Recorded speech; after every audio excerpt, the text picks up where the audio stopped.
그래서 지금 보이는 이 나무 같은 경우에는요, 저희가 22년도 2월 달에 식재를 해줬습니다. 농사를 1, 2년 짓고서는 이 배수가 잘 되는 땅인지 안 되는 땅인지 한눈에 보고 이렇게 판단하기는 굉장히 어렵습니다. 나중에 이 비닐도 다 걷어내줘야만 뿌리가 깊숙이 박혀서 나중에 불치 작업할 때도 분 작업이 굉장히 잘 됩니다.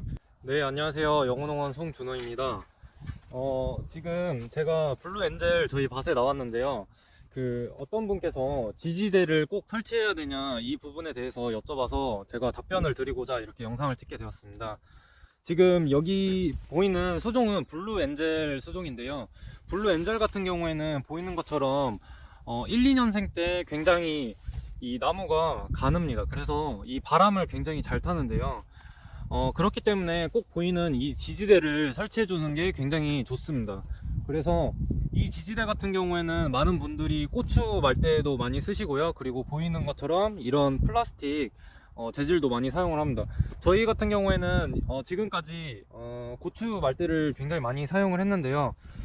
제가 올해 이렇게 플라스틱으로 된 제품을 아는 사장님께 추천을 받아가지고 이렇게 사용을 해보니까 이 재질이 훨씬 좋은 것 같아요. 그 이유는 고추 말대 같은 경우에는 땅에 박힌 부분이 삭아서 나중에 그 부분을 절단을 하게 되는데요.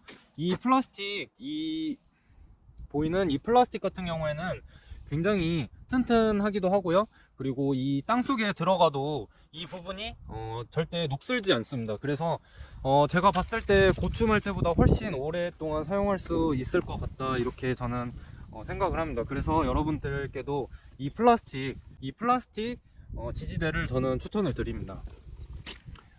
그리고 저희 같은 경우에는 이 블루엔젤 같은 경우 보이는 것처럼 이렇게 끈을 통해서 묶어줬습니다. 그래서 끈 같은 경우 자세히 보게 되면 이런 식으로 묶어줬고요. 그래서 이 케이블 타이로 하면 굉장히 튼튼해서 괜찮긴 한데요. 이 케이블 타이의 단점은 언젠가는 끊어줘야 됩니다. 그래서 그 끊어주는 작업이 꼭 필요하기 때문에 저희는 이 블루엔젤 같은 경우에는 이렇게 녹화 마대를 통해서 녹화 끈을 통해서 이렇게 지지 끈을 해줬고요.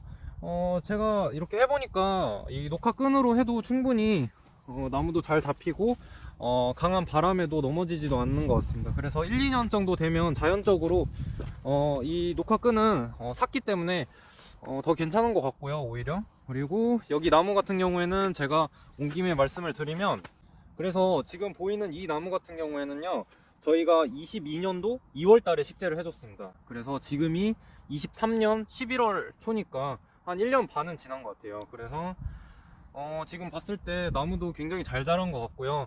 이 밭 같은 경우에는 배수가 굉장히 잘 되거든요. 그래서 나무도 잘 자라는 것 같고, 개인적으로 하자도 없어서 굉장히 좋은 것 같습니다. 그리고 제가 여러 밭에 식재를 해봐도 이 침엽수 같은 침엽수 계열은 꼭 배수가 잘 돼야만 나무 성장이 굉장히 좋고요. 모든 나무가 그렇겠지만 정말 배수가 가장 중요하다, 이렇게 말씀드리고 싶습니다. 그래서 지금 귀농하시는 분들이 특히나 침엽수가 난이도가 쉽기 때문에 침엽수를 많이 도전을 하시는데, 꼭 배수를 꼭 체크를 해보는 게 굉장히 중요하다고 이렇게 저는 말씀드리고 싶고요. 근데 농사를 1, 2년 짓고서는 이 배수가 잘 되는 땅인지 안 되는 땅인지 한눈에 보고 이렇게 판단하기는 굉장히 어렵습니다. 그래서 그 배수가 잘 되는지 안 되는지 그 부분을 볼 수 있는 능력도 굉장히 저는 중요한 요소라고 저는 바라보고 있고요. 지금 여기 같은 경우에는 저희가 에메랄드 그린을 식재해 줬습니다. 에메랄드 그린 같은 경우에는 여기도 똑같이 22년 3월쯤에 이렇게 식재를 해줬고요. 지금 21년 지금 23년 11월 초입니다. 그래서 굉장히 많이 자랐고, 특히나 폭이 굉장히 잘 나오는 것을 볼 수 있습니다. 폭이 굉장히 좋은데요. 그리고 이 에메랄드 그린 같은 경우에는 지지대가 필요가 없습니다. 이 에메랄드 그린은 이 주니퍼러스 계열보다 상대적으로 뿌리도 굉장히 튼튼하게 받고요. 그리고 나무도 그렇게 뭐 얍살하게 자라는 그런 편이 아니고, 좀 폭이 충분히 자란 뒤에 이 키가 자라는 그런 수종이기 때문에 지지대는 크게 필요는 없는 것 같습니다.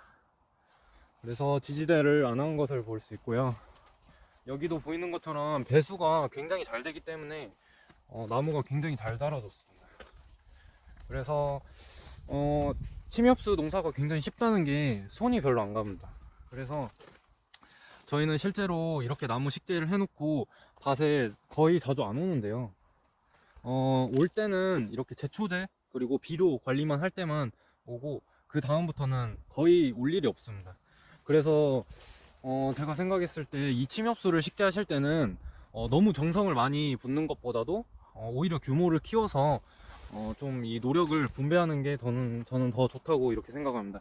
이 침엽수는 그렇게 노력을 많이 할 필요가 없는 그런 나무입니다. 그래서 여러분들이 침엽수 농사를 하실 거면 오히려 규모를 키워서 좀 노력을 분배하는 게 좋다고 이렇게 말씀을 드리고 싶고요. 그리고 이 에메랄드 그린 같은 경우에는 보이는 것처럼 이렇게 외대 작업이 필요 없다고 하시는 분도 계시는데요. 저도 사실 이 외대 작업이 꼭 필요하다고는 생각하지 않는데, 요즘에 외대를 찾는 분들이 계시더라고요. 그래서 이렇게 외대 작업을 해줬고요. 근데 사실 외대 작업은 꼭 필요한 건 아닙니다. 실제로 해외에서도 다 다관용으로 자연스럽게 나무를 키우고요. 외대를 고집하는 나라는 우리나라밖에 없는 것 같아요. 그래서 이렇게 전체적으로 다 외대 작업을 이렇게 해줬습니다. 다 외대 작업이 돼 있죠.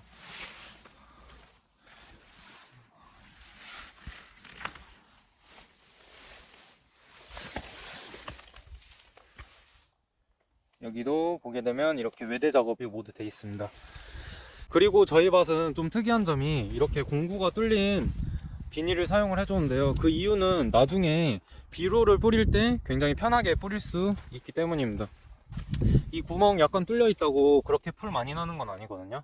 어차피 첫 해는 비닐로 다 막는다고 해도 어차피 풀이 많이 나는 거기 때문에 저희는 그냥 원래 비닐 안 치려고 하다가 이렇게 공구 뚫려진 거로 하게 됐고요.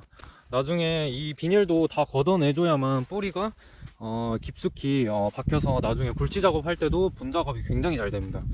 그래서 그런 점들도 유의하셨으면 좋겠고요. 지금 에메랄드 그린이 굉장히 통통하게 잘 자랐습니다. 이제 내년부터는 폭보다는 키가 굉장히 많이 자랄 것 같고요. 그래서 여기 밭에서 이렇게 영상 한번 찍어 봤습니다. 네, 이상 영혼농원 송준호였습니다. 감사합니다.